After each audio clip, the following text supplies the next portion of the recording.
Sa buhay, kapag marunong ka makontento, hindi ka makakaramdam ng inggit sa ibang tao.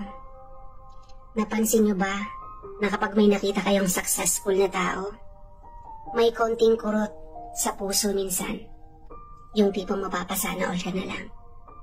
Pero alam niyo, kapag natutunan natin na makontento sa anumang meron tayo, yung inggit unti-unting mawawala. Isipin mo to, kapag kontento ka sa buhay mo, sa mga naabot mo, at sa mga bagay na meron ka, mas magiging mapayapa ang iyong isipan. Hindi ka na mag-aaksaya ng oras sa pagtingin ng kung anong meron sila na wala ka. Tandaan natin na ang inggit ay isang lason sa ating kaligayahan. Ito'y nagdudulot ng negativity sa buhay ng isang tao.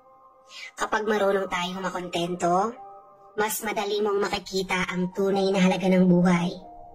Kasi lahat tayo may kanya-kanya tayong timing sa buhay. Lahat tayo may nakalaan na biyaya. Hindi pa lang siguro sa ngayon, pero magtiwala ka lang. Dahil kung para sa iyo yun, kahit anong mangyari, para sa iyo yun.